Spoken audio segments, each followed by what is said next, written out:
。すみません。今日よろしくお願いします。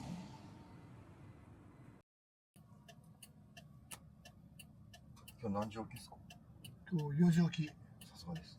はい、鮮魚いなせの小野誠と申します。よろしくお願いします。はい、よろしくお願いします。仕入れがないとね、うちは商売にならないんで、今からもう本当41年前ですね、17ぐらいの時に、はい、僕は高校は2年で卒業したので、はい、でその頃からもうバンドやってて、バンドマンで、もう本当高校辞めて、やっとがっつりバンドできんなみたいな感じになって、もう金髪にして、パンクだったので髪を立てて、で、今でこそ、逆に友達から言うと、なんで君は魚屋をやってるんだよみたいな。で、バンドやりながら、その青果の夜のね、入家、市場の仕事やってて、家の関係もあって、帰ってきてって話になって、札幌戻ってきて、こっちから入ったの僕初めてですね。そうですよね。ほら。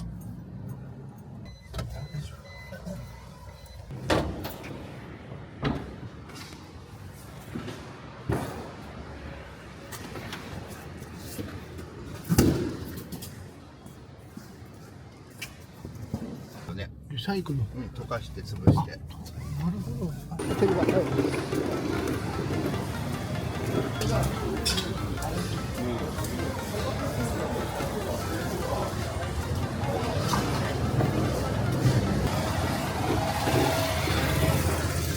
中貝で14、15年。いや、中貝はね、2年くらいなんですよ。で、その後に、完全納品業、おさみ屋さんで、14、15年だと思う。で、気がついたら独立して、今、19年目になりますね。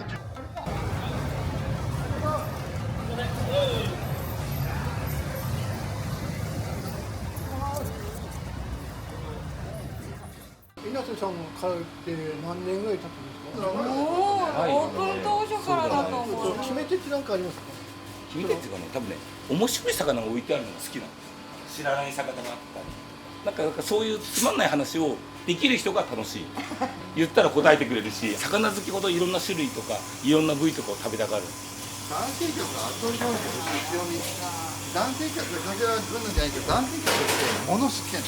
で、これって言ったらさ、調べるのが何でも。で、魚好きは魚調べるの。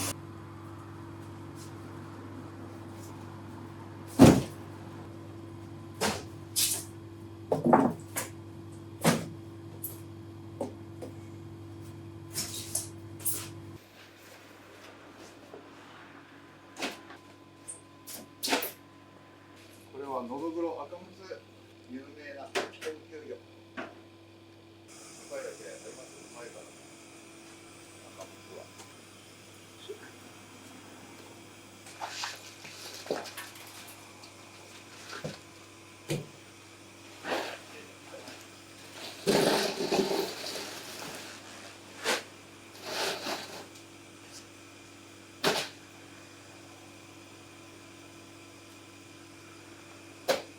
原茶味。ブランド味。やっぱ鮮度がこれ全然違くて。原茶味。どこの。これは福岡ですね。これも福岡。ブランド味。物が全然違う。やっぱ光もんって鮮度命なんで。はい。ビ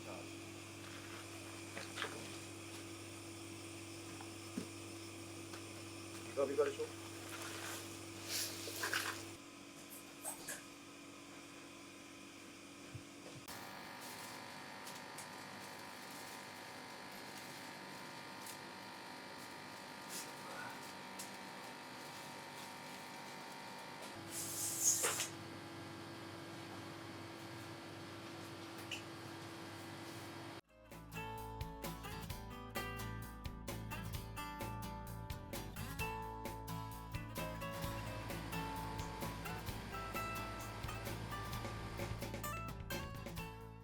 誰に魚も教わるわけでもなく、教わってる暇もないぐらい、だからもう見よう見まねで、もう先輩のこう後ろから見て、こうどうすんだみたいな、当然アドバイスが軽くもらったけど、ほぼ自分で覚えたというか。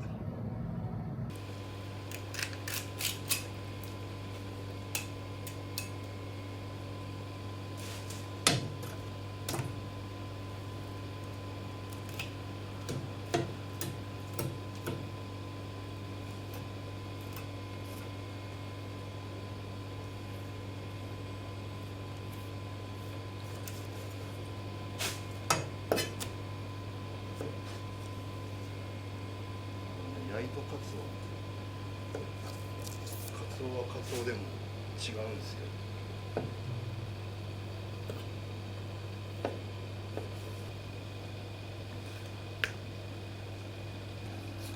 リズム感というのか、いやリズム感なんですよ本当に。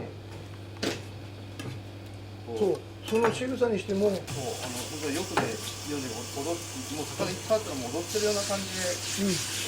そうまさに踊ってる感じ。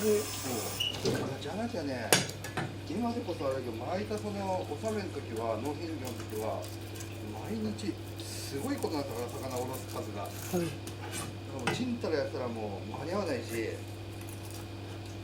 もう本当ね、リズムよくやらないとね。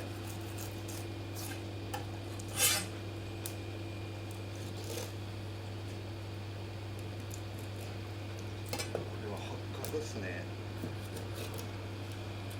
八角をおろすのも初めて見ました。ここはもう大名で皮は手で剥くんですよ。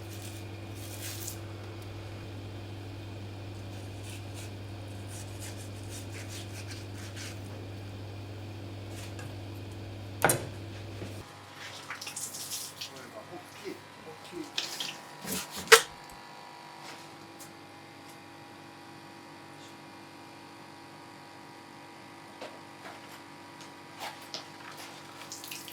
これがまつぐ。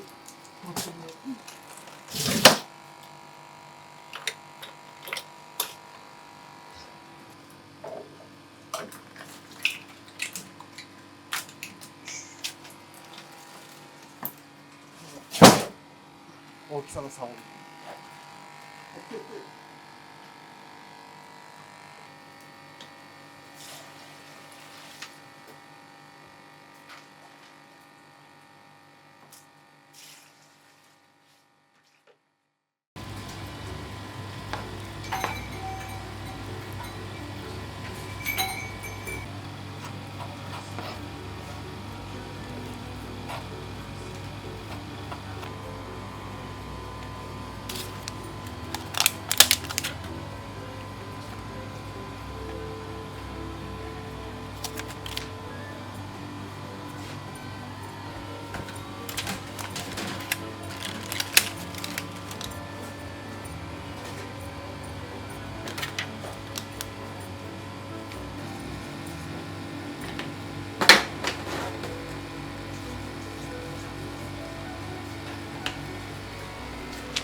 専門店でもそうなんかね、ただ冷凍の魚が売ってるところが嫌いだから、そうじゃないこういう店って少なくなってきたから、で来てはああでもないこうでもないっていうそうこれがどうしても欲しいんだって言って、そうあそうなんだ。この中でもこのおかみの大爆笑トークでほら、違うじゃないですか。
はい、すいません。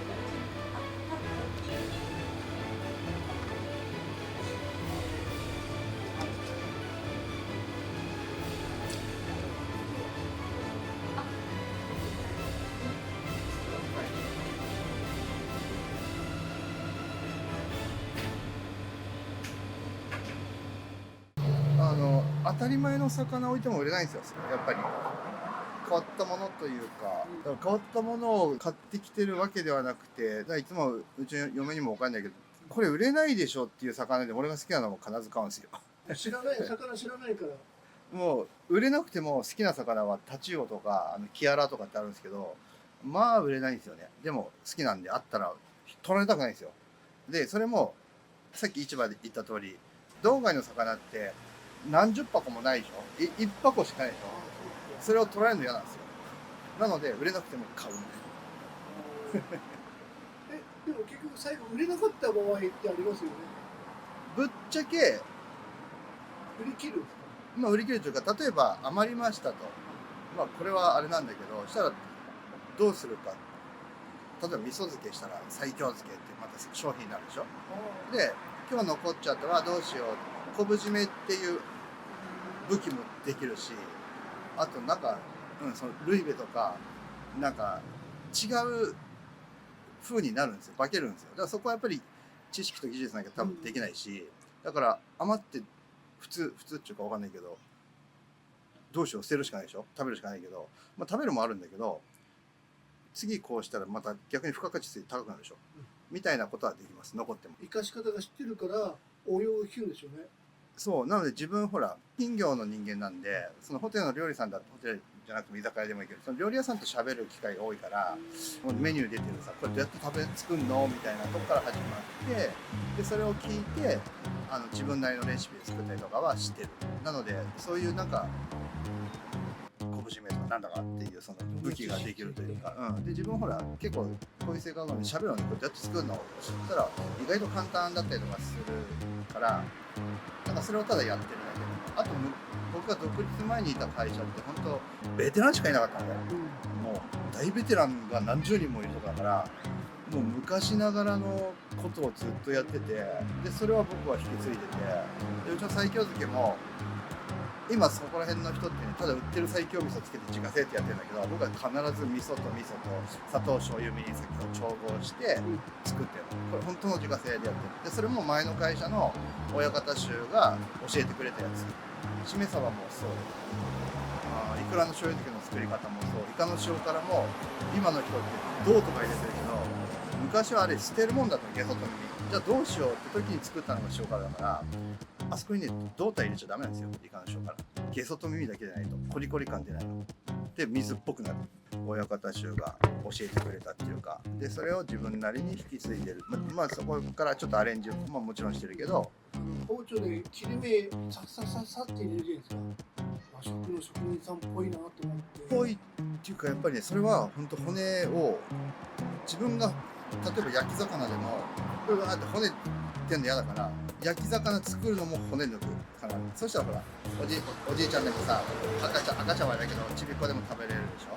あとまあストレスもないでしょ。うわ骨だってガーって食べれるでしょ。だから必ず自分で作るのは骨も抜くし、食べやすくはしてる。刺身もさっきのニシンって骨めっちゃ多いから、裏面にして骨切り、カノコ入れて骨切りしてさらに上に飾り包丁、これ飾り包丁ってかっこいいじゃなくて骨切りする意味もあって本当食べてもあれ骨これないねっていうぐらいニシンの小骨も消えちゃう。切り目入れることでたったあれだけの手間をちょっとかけるだけ